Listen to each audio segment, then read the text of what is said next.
Gildan Media presents Your Coach in a Box. Affordable, mind-enriching programs.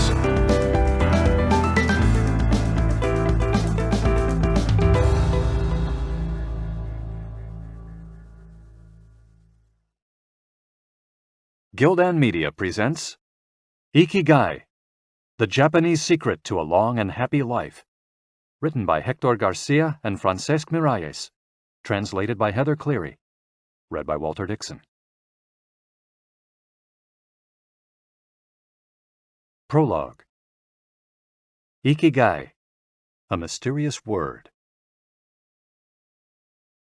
This audiobook first came into being on a rainy night in Tokyo, when its authors sat down together for the first time in one of the city's tiny bars.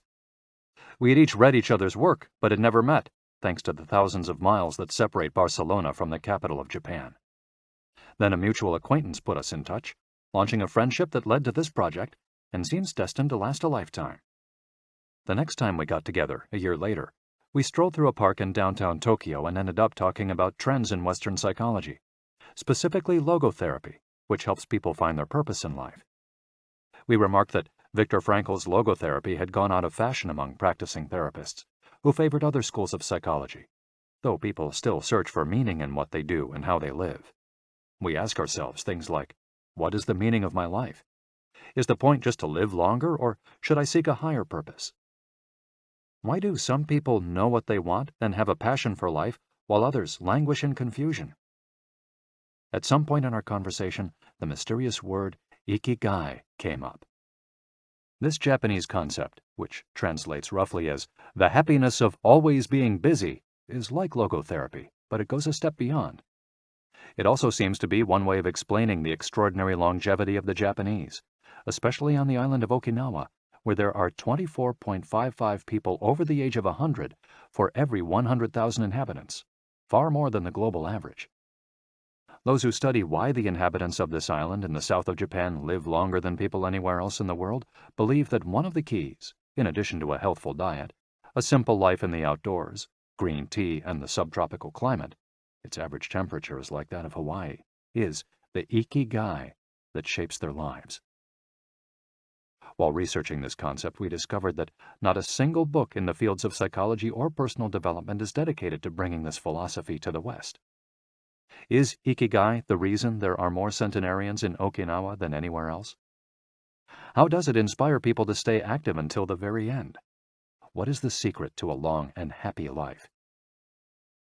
As we explored the matter further, we discovered that one place in particular, Ogimi, a rural town on the north end of the island with a population of 3,000, boasts the highest life expectancy in the world, a fact that has earned it the nickname of the Village of Longevity. Okinawa is where most of Japan's shikuwasa, a lime-like fruit that packs an extraordinary antioxidant punch, comes from. Could that be Ogimi's secret to long life? Or is it the purity of the water used to brew its moringa tea? We decided to go study the secrets of the Japanese centenarians in person. After a year of preliminary research, we arrived in the village, where residents speak an ancient dialect and practice an animist religion that features long-haired forest sprites called bunagaya, with our cameras and recording devices in hand.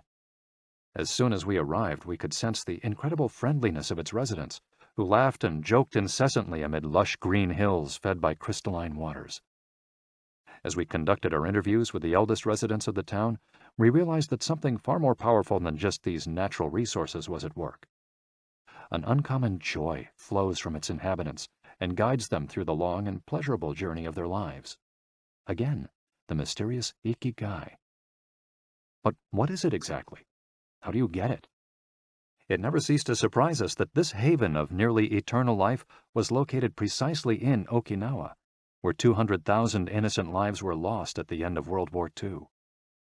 Rather than harbor animosity toward outsiders, however, Okinawans live by the principle of ichariba chode, a local expression that means treat everyone like a brother, even if you've never met them before.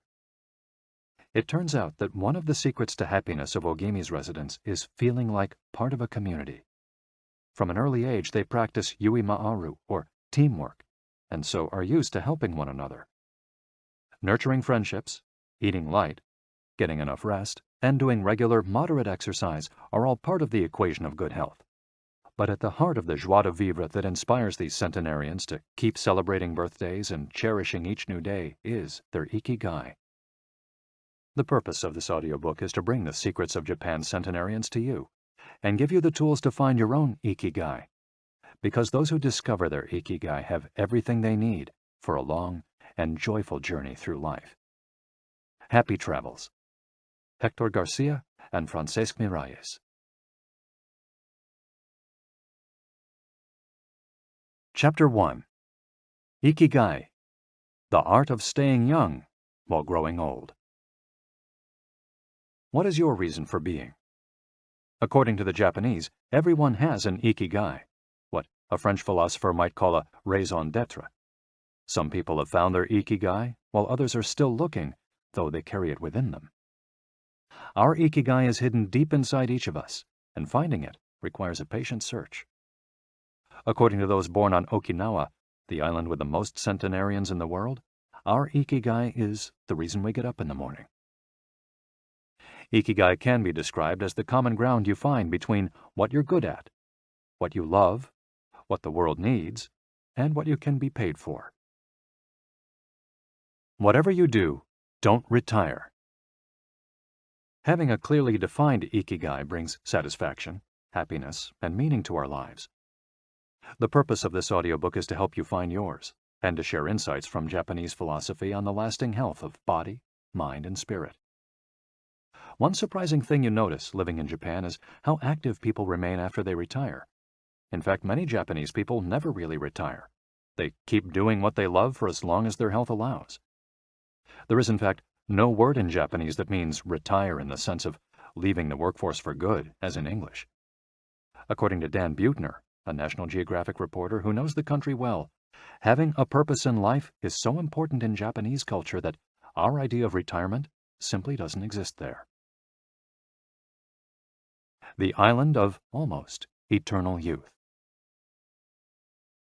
Certain longevity studies suggest that a strong sense of community and a clearly defined Ikigai are just as important as the famously healthful Japanese diet, perhaps even more so. Recent medical studies of centenarians from Okinawa and other so-called blue zones, the geographic regions where people live longest, provide a number of interesting facts about these extraordinary human beings. Not only do they live much longer than the rest of the world's population, they also suffer from fewer chronic illnesses, such as cancer and heart disease. Inflammatory disorders are also less common. Many of these centenarians enjoy enviable levels of vitality and health that would be unthinkable for people of advanced age elsewhere. Their blood tests reveal fewer free radicals, which are responsible for cellular aging, as a result of drinking tea and eating until their stomachs are only 80% full. Women experience more moderate symptoms during menopause, and both men and women maintain higher levels of sexual hormones until much later in life. The rate of dementia is well below the global average. Though we'll consider each of these findings over the course of the audiobook, research clearly indicates that the Okinawans' focus on Ikigai gives a sense of purpose to each and every day and plays an important role in their health and longevity. The characters behind Ikigai. In Japanese, Ikigai is written by combining a character which means life with another which means to be worthwhile, and that can be broken down to the characters which mean armor, number one, and to be the first, to head into battle, taking initiative as a leader, and another character which means beautiful or elegant. The 5 blue zones. Okinawa holds first place among the world's blue zones. In Okinawa, women in particular live longer and have fewer diseases than anywhere else in the world. The 5 regions identified and analyzed by Dan Buettner in his book, The Blue Zones, are 1. Okinawa, Japan, especially the northern part of the island. The locals eat a diet rich in vegetables and tofu, typically served on small plates.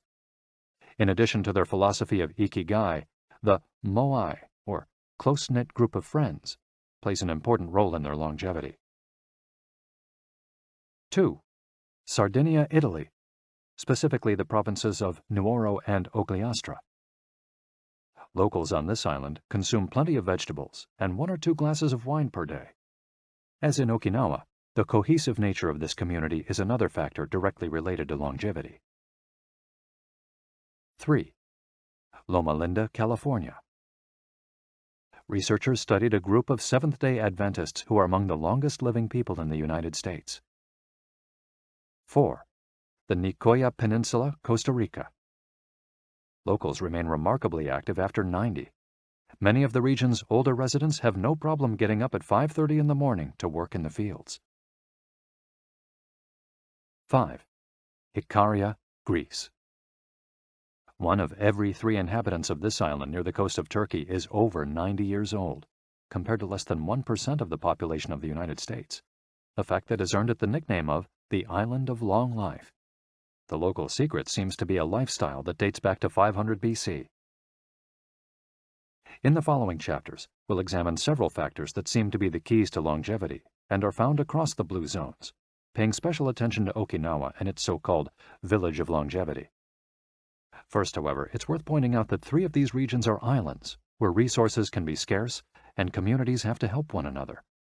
For many, helping others might be an ikigai strong enough to keep them alive.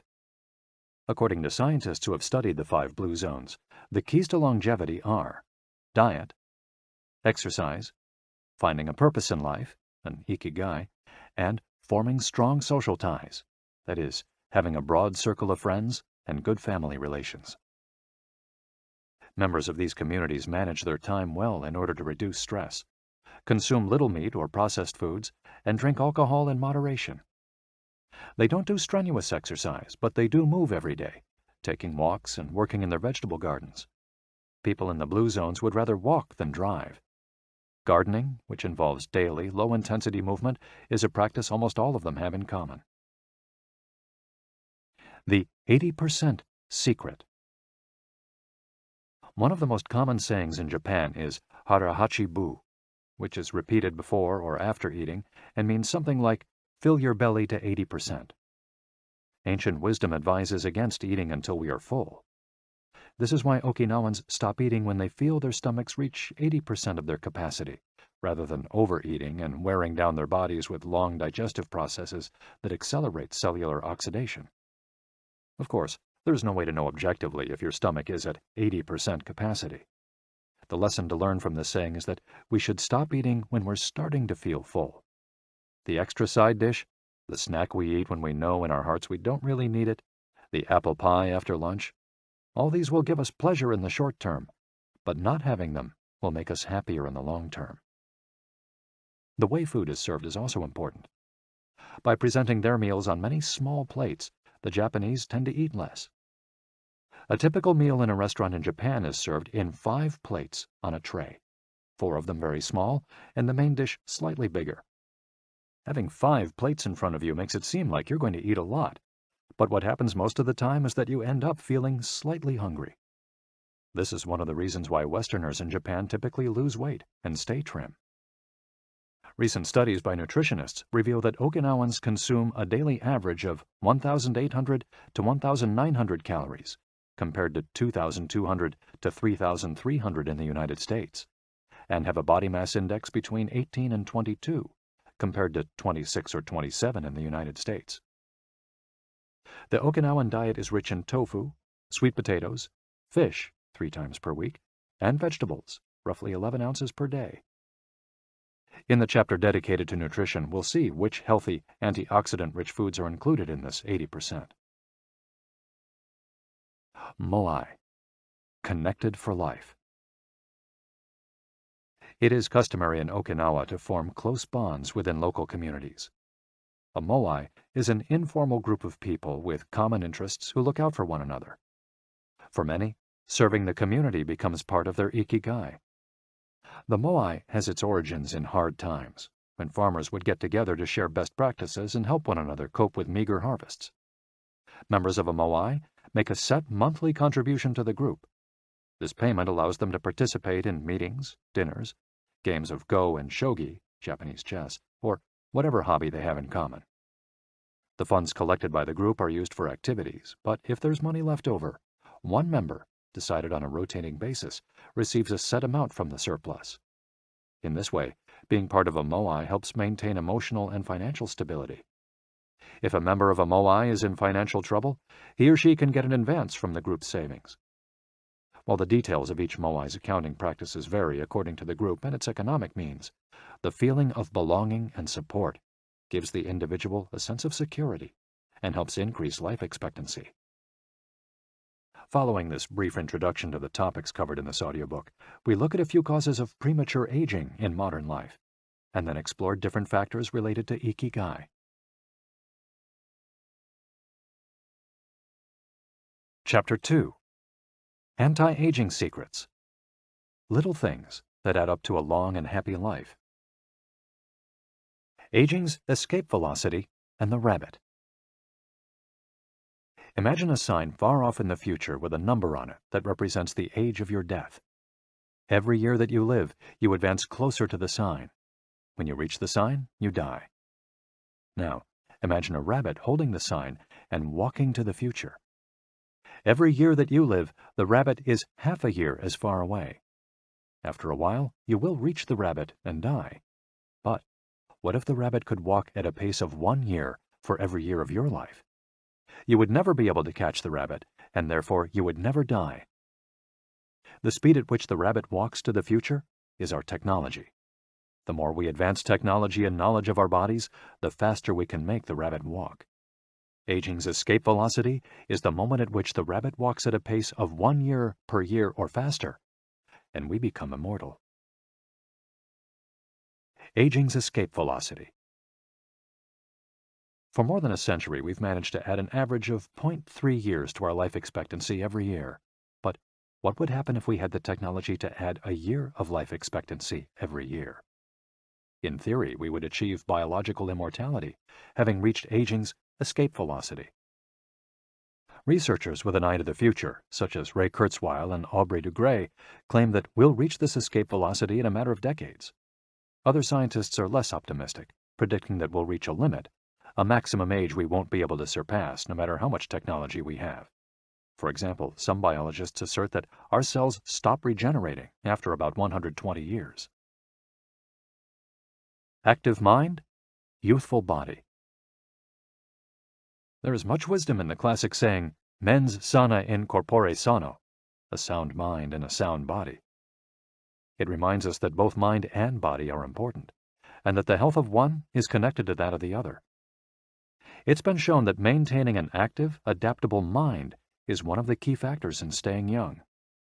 Having a youthful mind also drives you toward a healthy lifestyle that will slow the aging process.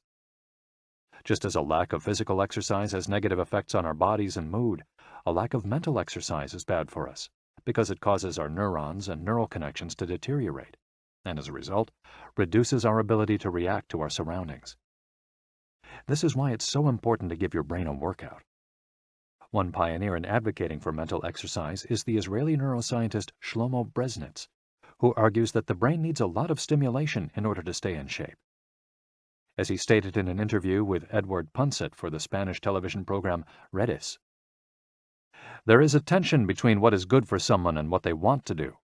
This is because people, especially older people, like to do things as they've always done them. The problem is that when the brain develops ingrained habits, it doesn't need to think anymore.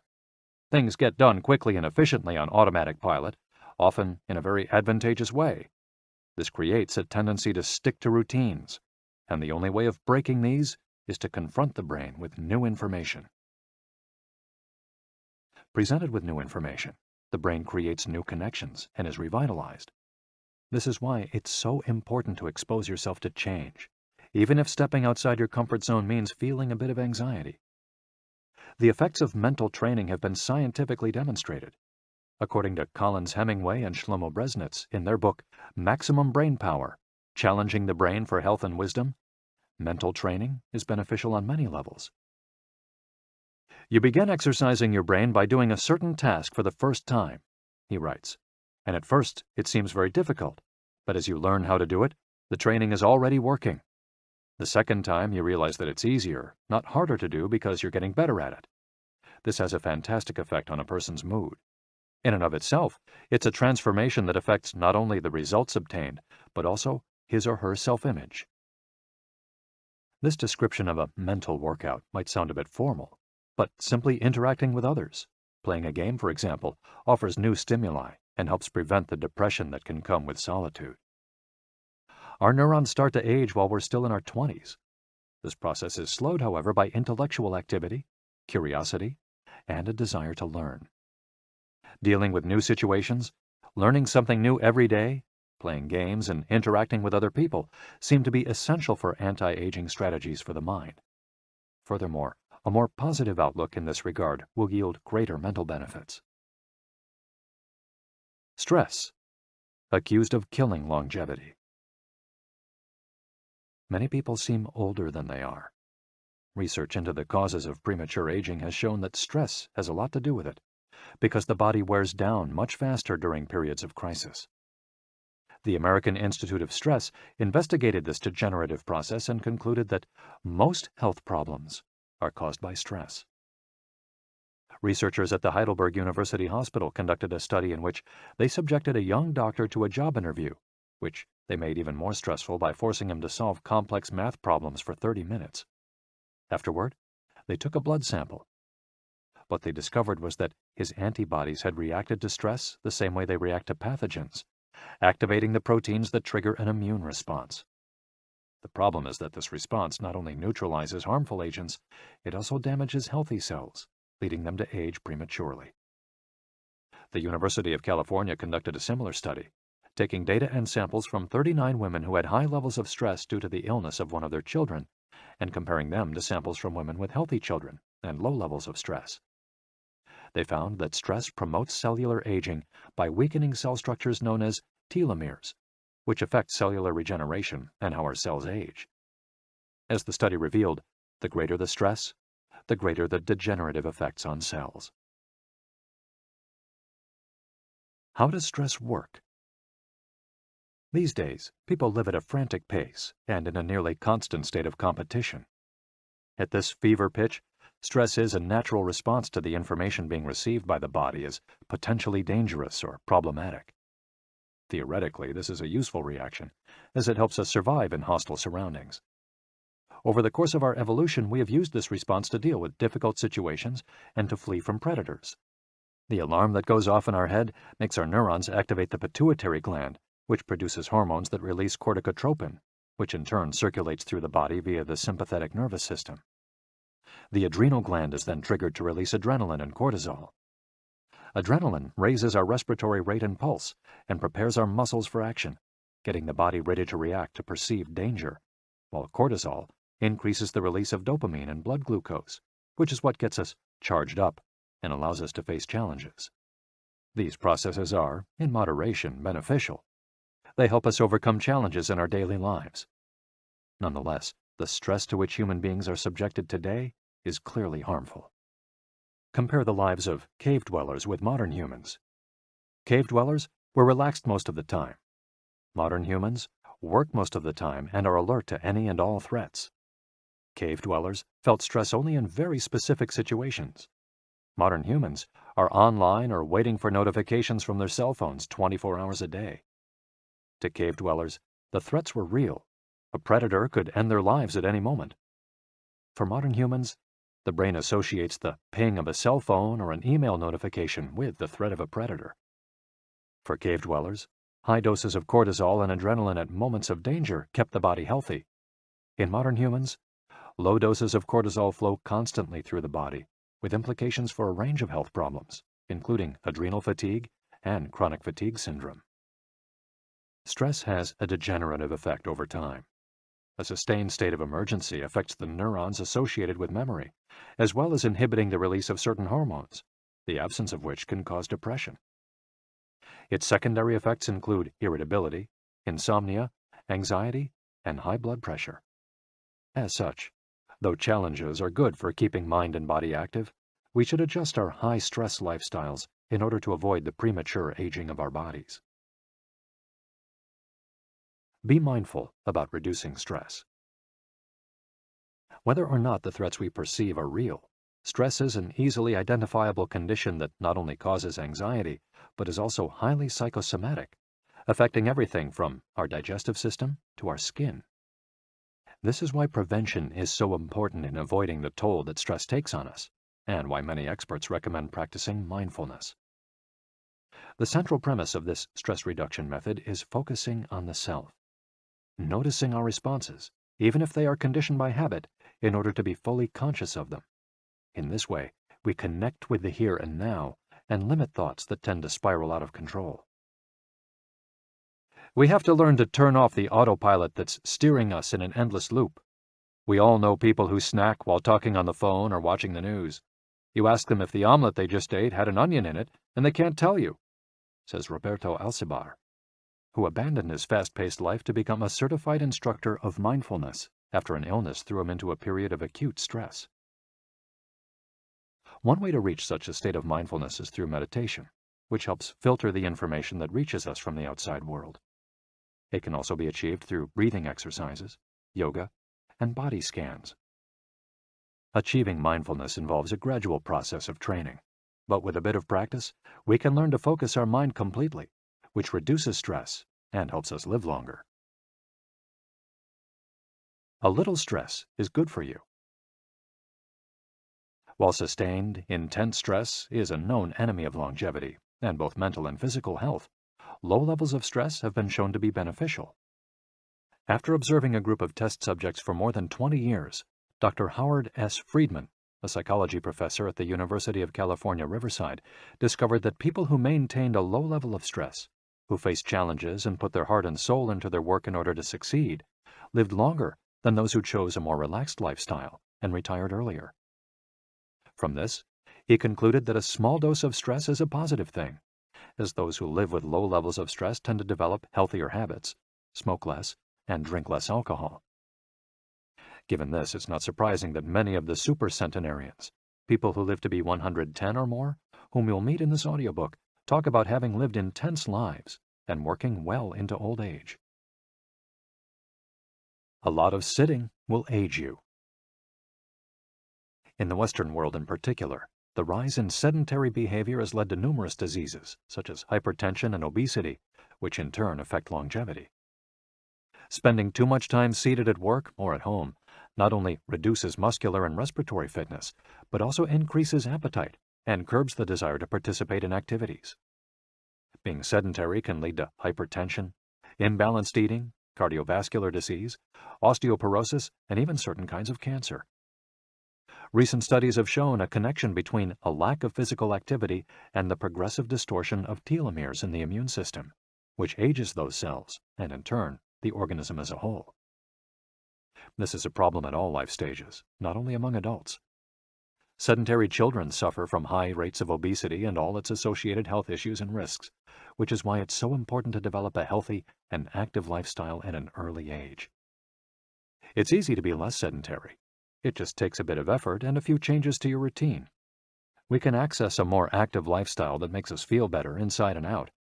We just have to add a few ingredients to our everyday habits. Walk to work, or just go on a walk, for at least 20 minutes each day. Use your feet instead of an elevator or escalator. This is good for your posture, your muscles, and your respiratory system, among other things. Participate in social or leisure activities, so that you don't spend too much time in front of the television. Replace your junk food with fruit, and you'll have less of an urge to snack and more nutrients in your system. Get the right amount of sleep. 7 to 9 hours is good, but any more than that makes us lethargic. Play with children or pets, or join a sports team. This not only strengthens the body, but also stimulates the mind and boosts self-esteem. Be conscious of your daily routine in order to detect harmful habits and replace them with more positive ones. By making these small changes, we can begin to renew our bodies and minds and increase our life expectancy. A model's best-kept secret. Though we age both externally and internally, both physically and mentally, one of the things that tell us the most about people's age is their skin, which takes on different textures and colors according to processes going on beneath the surface. Most of those who make their living as models claim to sleep between 9 and 10 hours the night before a fashion show. This gives their skin a taut, wrinkle-free appearance and a healthy, radiant glow. Science has shown that sleep is a key anti-aging tool because when we sleep, we generate melatonin, a hormone that occurs naturally in our bodies. The pineal gland produces it from the neurotransmitter serotonin, according to our diurnal and nocturnal rhythms, and it plays a role in our sleep and waking cycles. A powerful antioxidant, melatonin, helps us live longer and also offers the following benefits. It strengthens the immune system. It contains an element that protects against cancer. It promotes the natural production of insulin. It slows the onset of Alzheimer's disease. It helps prevent osteoporosis and fight heart disease. For all these reasons, melatonin is a great ally in preserving youth. It should be noted, however, that melatonin production decreases after age 30. We can compensate for this by eating a balanced diet and getting more calcium, soaking up a moderate amount of sun each day, getting enough sleep, avoiding stress, alcohol, tobacco, and caffeine, all of which make it harder to get a good night's rest, depriving us of the melatonin we need. Experts are trying to determine whether artificially stimulating production of melatonin might help slow the aging process, which would confirm the theory that we already carry the secret to longevity within us. Anti-aging attitudes. The mind has tremendous power over the body and how quickly it ages. Most doctors agree that the secret to keeping the body young is keeping the mind active, a key element of Ikigai, and not caving in when we face difficulties throughout our lives. One study, conducted at Yeshiva University, found that the people who live the longest have two dispositional traits in common: a positive attitude and a high degree of emotional awareness. In other words, those who face challenges with a positive outlook and are able to manage their emotions are already well on their way toward longevity. A stoic attitude, serenity in the face of a setback, can also help keep you young, as it lowers anxiety and stress levels and stabilizes behavior. This can be seen in the greater life expectancies of certain cultures with unhurried, deliberate lifestyles. Many centenarians and supercentenarians have similar profiles. They've had full lives that were difficult at times, but they knew how to approach these challenges with a positive attitude and not be overwhelmed by the obstacles they faced. Alexander Imich, who in 2014 became the world's oldest living man at age 111, knew he had good genes, but understood that other factors contributed too. "The life you live is equally or more important for longevity," he said in an interview with Reuters after being added to Guinness World Records in 2014. An Ode to Longevity. During our stay in Ogimi, the village that holds the Guinness record for longevity, a woman who was about to turn 100 years old sang the following song for us in a mixture of Japanese and the local dialect. "To keep healthy and have a long life, eat just a little of everything with relish. Go to bed early, get up early, and then go out for a walk. We live each day with serenity, and we enjoy the journey. To keep healthy and have a long life, we get on well with all our friends. Spring, summer, fall, winter, we happily enjoy all the seasons.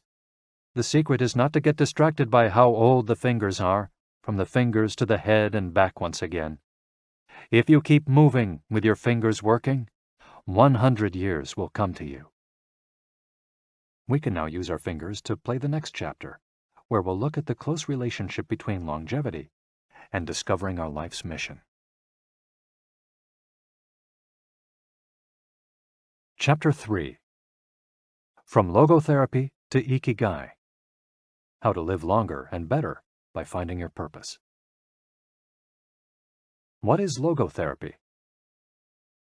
A colleague once asked Viktor Frankl to define his school of psychology in a single phrase, to which Frankl replied, "Well, in logotherapy, the patient sits up straight and has to listen to things that are, on occasion, hard to hear."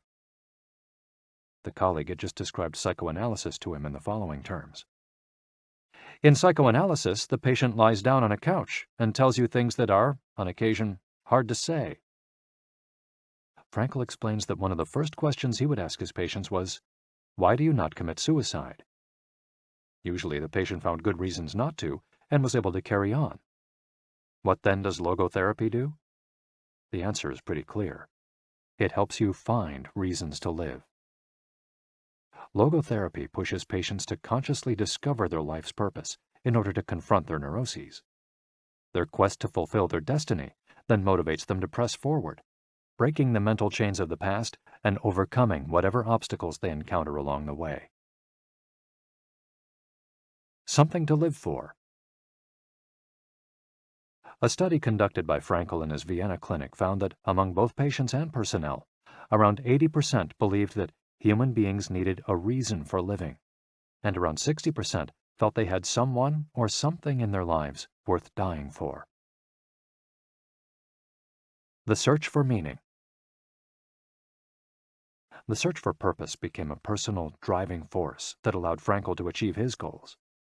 The process of logotherapy can be summarized in these 5 steps. 1. A person feels empty, frustrated, or anxious. 2. The therapist shows him that what he is feeling is the desire to have a meaningful life. 3. The patient discovers his life's purpose at that particular point in time. 4. Of his own free will, the patient decides to accept or reject that destiny.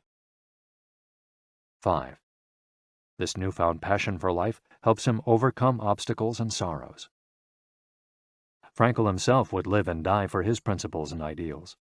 His experiences as a prisoner at Auschwitz showed him that everything can be taken from a man but one thing, the last of the human freedoms: to choose one's attitude in any given set of circumstances, to choose one's own way. It was something he had to go through alone, without any help, and it inspired him for the rest of his life. 10 differences between psychoanalysis and logotherapy. Psychoanalysis: the patient reclines on a couch like a patient. Logotherapy: the patient sits facing the therapist, who guides him or her without passing judgment. Psychoanalysis is retrospective, it looks to the past. Logotherapy looks toward the future. Psychoanalysis is introspective, it analyzes neuroses. Logotherapy does not delve into the patient's neuroses. In psychoanalysis, the drive is toward pleasure. In logotherapy, the drive is toward purpose and meaning. Psychoanalysis centers on psychology. Logotherapy includes a spiritual dimension. Psychoanalysis works on psychogenic neuroses. Logotherapy also works on noogenic or existential neuroses. Psychoanalysis analyzes the unconscious origin of conflicts, instinctual dimension. Logotherapy deals with conflicts when and where they arise, spiritual dimension. Psychoanalysis limits itself to the patient's instincts. Logotherapy also deals with spiritual realities. Psychoanalysis is fundamentally incompatible with faith. Logotherapy is compatible with faith. Psychoanalysis seeks to reconcile conflicts and satisfy impulses and instincts. Logotherapy seeks to help the patient find meaning in his life and satisfy his moral principles.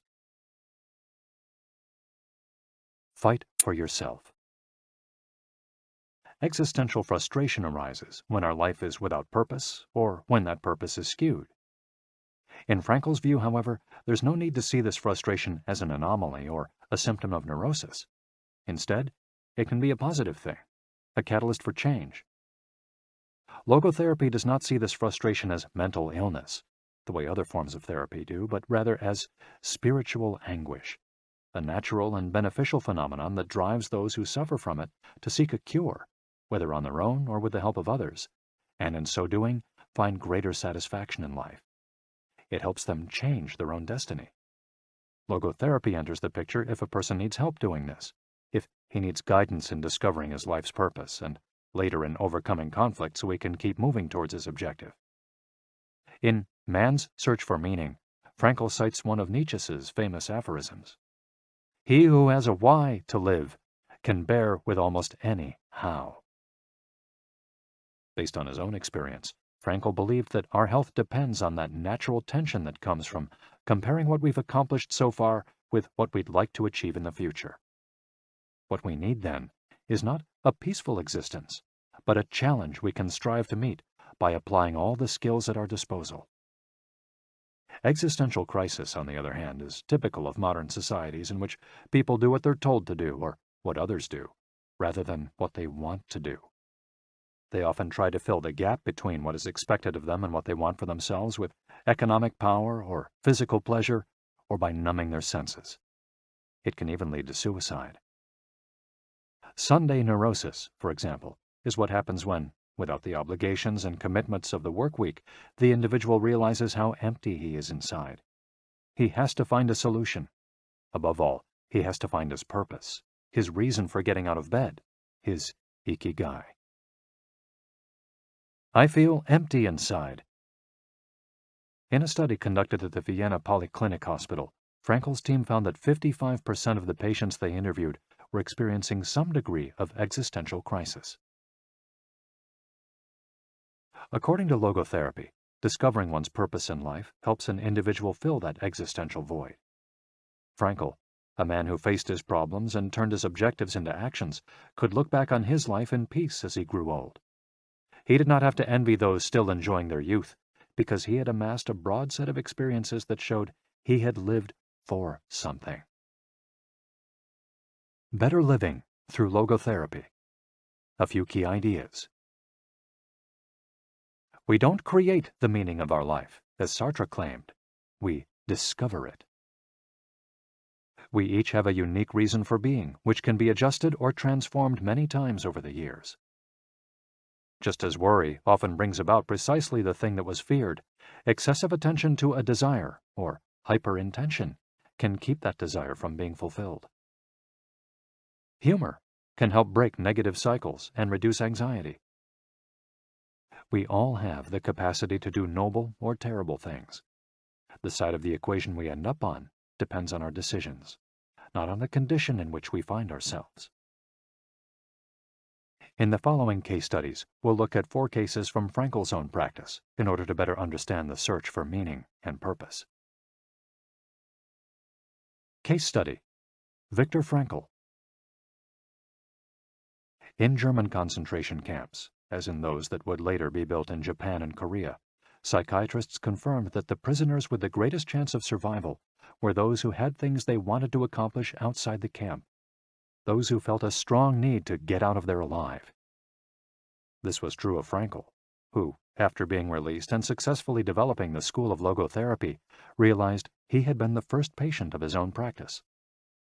Frankl had a goal to achieve, and it made him persevere. He arrived at Auschwitz carrying a manuscript that contained all the theories and research he compiled over the course of his career, ready for publication. When it was confiscated, he felt compelled to write it all over again. And that need drove him, and gave his life meaning amid the constant horror and doubt of the concentration camp. So much so that over the years, and especially when he fell ill with typhus, he would jot down fragments and key words from the lost work on any scrap of paper he found. Case study: The American Diplomat. An important North American diplomat went to Frankl to pick up where he left off with a course of treatment he had started 5 years earlier in the United States. When Frankl asked him why he had started therapy in the first place, the diplomat answered that he hated his job and his country's international policies, which he had to follow and enforce. His American psychoanalyst, whom he had been seeing for years, insisted he make peace with his father so that his government and his job, both representations of the paternal figure, would seem less disagreeable. Frankl, however, showed him in just a few sessions that his frustration was due to the fact that he wanted to pursue a different career, and the diplomat concluded his treatment with that idea in mind. 5 years later, the former diplomat informed Frankl that he had been working during that time in a different profession, and that he was happy. In Frankl's view, the man not only didn't need all those years of psychoanalysis, he also couldn't even really be considered a patient in need of therapy. He was simply someone in search of a new life's purpose. As soon as he found it, his life took on deeper meaning. Case study: The Suicidal Mother. The mother of a boy who had died at age 11 was admitted to Frankl's clinic after she tried to kill herself and her other son. It was this other son, paralyzed since birth, who kept her from carrying out her plan. He did believe his life had a purpose, and if his mother killed them both, it would keep him from achieving his goals. The woman shared her story in a group session. To help her, Frankel asked another woman to imagine a hypothetical situation in which she lay on her deathbed, old and wealthy, but childless. The woman insisted that, in that case, she would have felt her life had been a failure. When the suicidal mother was asked to perform the same exercise, imagining herself on her deathbed, she looked back and realized that she had done everything in her power for her children, for both of them. She had given her paralyzed son a good life, and he had turned into a kind, reasonably happy person. To this she added, crying, "As for myself, I can look back peacefully on my life, for I can say my life was full of meaning, and I have tried hard to live it fully. I have done my best. I have done my best for my son. My life was no failure." In this way, by imagining herself on her deathbed and looking back, the suicidal mother found the meaning that, though she was not aware of it, her life already had. Case Study: The Grief-Stricken Doctor. An elderly doctor, unable to overcome the deep depression into which he'd fallen after the death of his wife 2 years earlier, went to Frankel for help. Instead of giving him advice or analyzing his condition, Frankel asked him what would have happened if he had been the one who died first. The doctor, horrified, answered that it would have been terrible for his poor wife, that she would have suffered tremendously. To which Frankel responded, "You see, doctor, you've spared her all that suffering, but the price you have to pay for this is to survive and mourn her." The doctor didn't say another word. He left Frankel's office in peace after taking the therapist's hand in his own. He was able to tolerate the pain in place of his beloved wife. His life had been given a purpose. Morita Therapy. In the same decade that logotherapy came into being, a few years earlier in fact, Shoma Morita created his own purpose-centered therapy in Japan. It proved to be effective in the treatment of neurosis, obsessive-compulsive disorder, and post-traumatic stress. In addition to being a psychotherapist, Shoma Morita was a Zen Buddhist, and his therapy left a lasting spiritual mark on Japan. Many Western forms of therapy focus on controlling or modifying the patient's emotions. In the West, we tend to believe that what we think influences how we feel, which in turn influences how we act. In contrast, Morita therapy focuses on teaching patients to accept their emotions without trying to control them, since their feelings will change as a result of their actions. In addition to accepting the patient's emotions, Morita therapy seeks to create new emotions on the basis of actions. According to Morita, these emotions are learned through experience and repetition. Morita therapy is not meant to eliminate symptoms. Instead, it teaches us to accept our desires, anxieties, fears, and worries, and let them go. As Morita writes in his book, Morita Therapy and the True Nature of Anxiety-Based Disorders, "In feelings, it is best to be wealthy and generous." Morita explained the idea of letting go of negative feelings with the following fable. A donkey that is tied to a post by a rope will keep walking around the post in an attempt to free itself, only to become more immobilized and attached to the post. The same thing applies to people with obsessive thinking, who become more trapped in their own suffering when they try to escape from their fears and discomfort. The basic principles of Morita therapy. 1. Accept your feelings. If we have obsessive thoughts, we should not try to control them or get rid of them. If we do, they become more intense. Regarding human emotions, the Zen master would say, if we try to get rid of one wave with another, we end up with an infinite sea. We don't create our feelings. They simply come to us, and we have to accept them. The trick is welcoming them. Morita likened emotions to the weather. We can't predict or control them. We can only observe them. To this point, he often quoted the Vietnamese monk Thich Nhat Hanh, who would say, "Hello, solitude. How are you today? Come, sit with me, and I will care for you." 2. Do what you should be doing. We shouldn't focus on eliminating symptoms, because recovery will come on its own. We should focus instead on the present moment, and if we're suffering, on accepting that suffering. Above all, we should avoid intellectualizing the situation. The therapist's mission is to develop the patient's character so he or she can face any situation, and character is grounded in the things we do. Morita therapy does not offer its patients explanations, but rather allows them to learn from their actions and activities. It doesn't tell you how to meditate or how to keep a diary the way Western therapies do. It's up to the patient to make discoveries through experience. 3. Discover your life's purpose. We can't control our emotions, but we can take charge of our actions every day. This is why we should have a clear sense of our purpose and always keep Morita's mantra in mind. What do we need to be doing right now? What action should we be taking? The key to achieving this is having dared to look inside yourself to find your Ikigai. The 4 phases of Morita therapy. Morita's original treatment, which lasts 15 to 21 days, consists of the following stages. 1. Isolation and rest, 5 to 7 days. During the first week of treatment, the patient rests in a room without any external stimuli. No television, books, family, friends, or speaking. All the patient has is his thoughts. He lies down for most of the day and is visited regularly by the therapist, who tries to avoid interacting with him as much as possible. The therapist simply advises the patient to continue observing the rise and fall of his emotions as he lies there. When the patient gets bored and wants to start doing things again, he's ready to move on to the next stage of therapy. 2. Light occupational therapy, 5 to 7 days. In this stage, the patient performs repetitive tasks in silence. One of these is keeping a diary about his thoughts and feelings. The patient goes outside after a week of being shut in, takes walks in nature, and does breathing exercises. He also starts doing simple activities such as gardening, drawing, or painting. During this stage, the patient is still not allowed to talk to anyone except the therapist.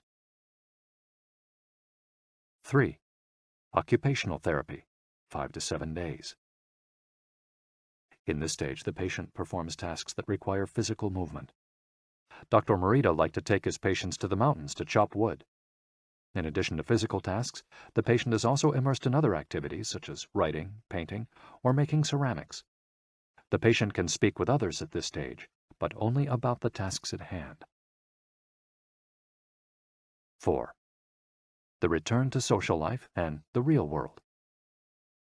The patient leaves the hospital and is reintroduced to social life, but maintains the practices of meditation and occupational therapy developed during treatment. The idea is to re-enter society as a new person, with a sense of purpose, and without being controlled by social or emotional pressures. Nikon meditation. Morita was a great Zen master of Nikon introspective meditation. Much of his therapy draws on his knowledge and mastery of this school, which centers on 3 questions the individual must ask him or herself. 1. What have I received from person X? 2. What have I given to person X? 3. What problems have I caused person X? Through these reflections, we stop identifying others as the cause of our problems and deepen our own sense of responsibility. As Morita said, if you are angry and want to fight, think about it for 3 days before coming to blows. After 3 days, the intense desire to fight will pass on its own. And now, Ikigai. Logotherapy and Morita therapy are both grounded in a personal, unique experience that you can access without therapists or spiritual retreats. The mission of finding your Ikigai, your existential fuel. Once you find it, it's only a matter of having the courage and making the effort to stay on the right path. In the following chapters, we'll take a look at the basic tools you'll need to get moving along that path. Finding flow in the tasks you've chosen to do, eating in a balanced and mindful way, doing low-intensity exercise, and learning not to give in when difficulties arise. In order to do this, you have to accept that the world, like the people who live in it, is imperfect. but that it's still full of opportunities for growth and achievement. Are you ready to throw yourself into your passion as if it were the most important thing in the world? Chapter 4. Find flow in everything you do. How to turn work and free time into spaces for growth. We are what we repeatedly do. Excellence, then, is not an act, but a habit. Aristotle. Going with the flow. Imagine you're skiing down one of your favorite slopes. Powdery snow flies up on both sides of you like white sand. Conditions are perfect.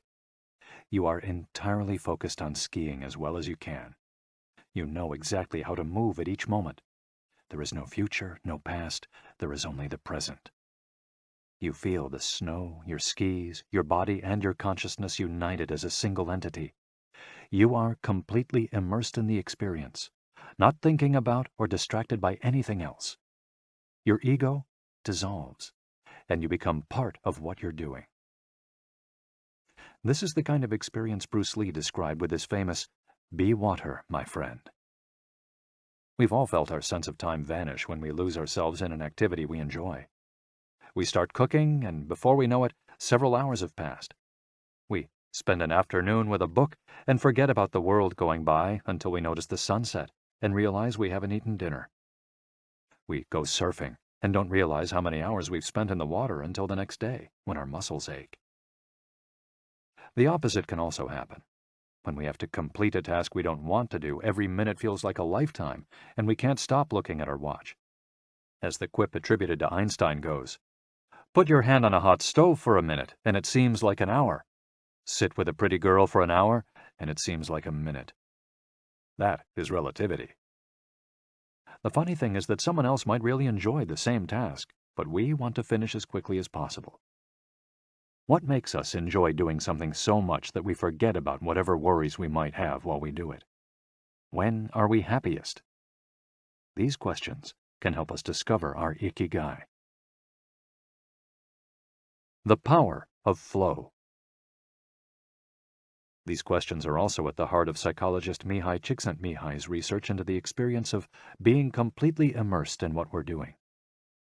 Csikszentmihalyi called this state flow and described it as the pleasure, delight, creativity, and process when we are completely immersed in life. There is no magic recipe for finding happiness, for living according to your Ikigai, but one key ingredient is the ability to reach this state of flow, and, through this state, have an optimal experience. In order to achieve this optimal experience, we have to focus on increasing the time we spend on activities that bring us to this state of flow, rather than allowing ourselves to get caught up in activities that offer immediate pleasure, like eating too much, abusing drugs or alcohol, or stuffing ourselves with chocolate in front of the TV. As Csikszentmihalyi asserts in his book, Flow, The Psychology of Optimal Experience, flow is the state in which people are so involved in an activity that nothing else seems to matter. The experience itself is so enjoyable that people will do it, even at great cost, for the sheer sake of doing it. It's not only creative professionals who require the high doses of concentration that promote flow. Most athletes, chess players, and engineers also spend much of their time on activities that bring them to this state. According to Csikszentmihalyi's research, a chess player feels the same way upon entering a state of flow as a mathematician working on a formula, or a surgeon performing an operation. A professor of psychology, Csikszentmihalyi analyzed data from people around the world and discovered that flow is the same among individuals of all ages and cultures. In New York and Okinawa, we all reach a state of flow in the same way. But what happens to our mind when we're in that state? When we flow, we're focused on a concrete task without any distractions. Our mind is in order. The opposite occurs when we try to do something while our mind is on other things. The 7 conditions for achieving flow. According to researcher Owen Schaffer of DePaul University, the requirements for achieving flow are 1. Knowing what to do. 2. Knowing how to do it. 3. Knowing how well you're doing. 4. Knowing where to go, where navigation is involved. 5. Perceiving significant challenges. 6. Perceiving significant skills. 7. Being free from distractions. If you often find yourself losing focus while working on something you consider important, there are several strategies you can employ to increase your chances of. Strategy number 1. Choose a difficult task, but not too difficult. Schaffer's model encourages us to take on tasks that we have a chance of completing, but that are slightly outside our comfort zone. Every task, sport or job, has a set of rules, and we need a set of skills to follow them. If the rules for completing a task or achieving a purpose are too basic relative to our skill set, we'll likely get bored. Activities that are too easy lead to apathy. If, on the other hand, we assign ourselves to a task that is too difficult, we won't have the skills to complete it and will almost certainly give up and feel frustrated to boot. The ideal is to find a middle path, something aligned with our abilities but just a bit of a stretch, so we experience it as a challenge. That's what Ernest Hemingway meant when he said, "Sometimes I write better than I can." We want to see challenges through to the end because we enjoy the feeling of pushing ourselves. Bertrand Russell expressed a similar idea when he said, "To be able to concentrate for a considerable amount of time is essential to difficult achievement." If you're a graphic designer, learn a new software program for your next project. If you're a programmer, use a new programming language. If you're a dancer, try to incorporate into your next routine a movement that has seemed impossible for years. Add a little something extra, something that takes you out of your comfort zone. Even doing something as simple as reading means following certain rules, having certain abilities and knowledge. If we set out to read a book on quantum mechanics for specialists in physics without being specialists in physics ourselves, we'll probably give up after a few minutes. On the other end of the spectrum, if we already know everything a book has to tell us, we'll get bored right away. However, if the book is appropriate to our knowledge and abilities and builds on what we already know, we'll immerse ourselves in our reading, and time will flow. This pleasure and satisfaction are evidence that we are in tune with our Ikigai. In summary, easy tasks lead to boredom, challenging tasks lead to flow, tasks beyond our abilities lead to anxiety. Strategy 2. Have a clear, concrete objective. Video games, played in moderation, board games, and sports are great ways to achieve flow because the objective tends to be very clear. Beat your rival or your own record while following a set of explicitly defined rules. Unfortunately, the objective isn't quite as clear in most situations. According to a study by Boston Consulting Group, when asked about their bosses, the #1 complaint of employees at multinational corporations is that they don't communicate the team's mission clearly, and that as a result, the employees don't know what their objectives are. What often happens, especially in big companies, is that the executives get lost in the details of obsessive planning, creating strategies to hide the fact that they don't have a clear objective. It's like heading out to sea with a map, but no destination.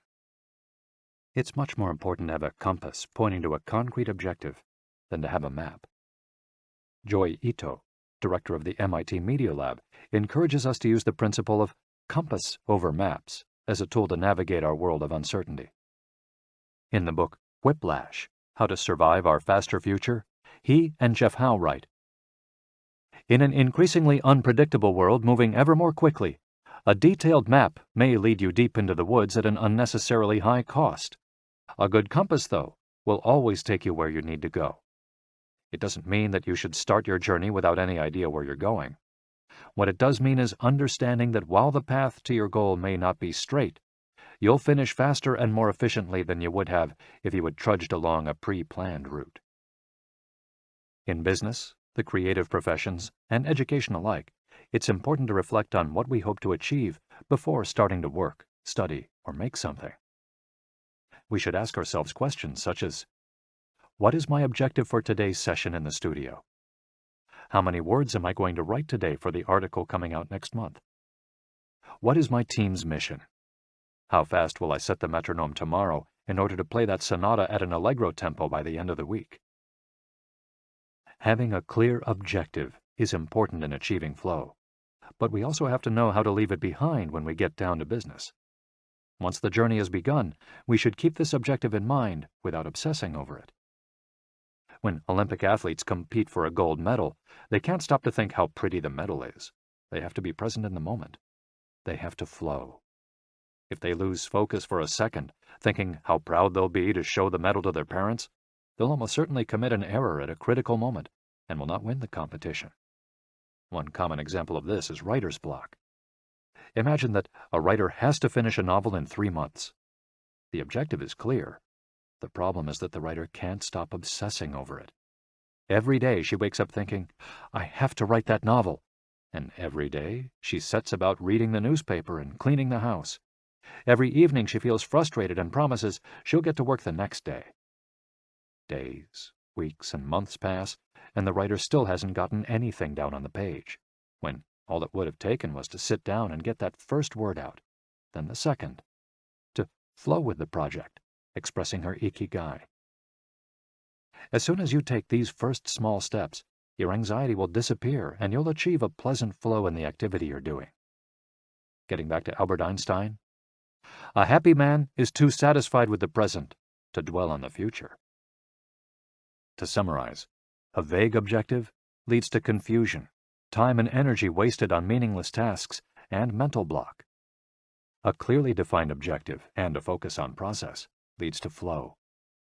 And obsessive desire to achieve a goal while ignoring process leads to a fixation on the objective rather than on getting down to business, and mental block. Strategy 3. Concentrate on a single task. This is perhaps one of the greatest obstacles we face today, with so much technology and so many distractions. We're listening to a video on YouTube while writing an email when suddenly a chat prompt pops up and we answer it. Then our smartphone vibrates in our pocket. Just as soon as we respond to that message, we're back at our computer logging onto Facebook. Pretty soon, 30 minutes have passed, and we've forgotten what the email we were writing was supposed to be about. This also happens sometimes when we put on a movie with dinner and don't realize how delicious the salmon was until we're taking the last bite. We often think that combining tasks will save us time, but scientific evidence shows that it has the opposite effect. Even those who claim to be good at multitasking are not very productive. In fact, they are some of the least productive people. Our brains can take in millions of bits of information, but we can only actually process a few dozen per second. When we say we're multitasking, what we're really doing is switching back and forth between tasks very quickly. Unfortunately, we're not computers adept at parallel processing. We end up spending all our energy alternating between tasks instead of focusing on doing one of them well. Concentrating on one thing at a time may be the single most important factor in achieving flow. According to Csikszentmihalyi, in order to focus on a task, we need 1. To be in a distraction-free environment, and 2. To have control over what we're doing at every moment. Technology is great if we're in control of it. It's not so great if it takes control of us. For example, if you have to write a research paper, you might sit down at your computer and use Google to look up the information you need. However, if you're not very disciplined, you might end up surfing the web instead of writing that paper. In that case, Google and the Internet will have taken over, pulling you out of your state of flow. It has been scientifically shown that if we continually ask our brains to switch back and forth between tasks, we waste time, make more mistakes, and remember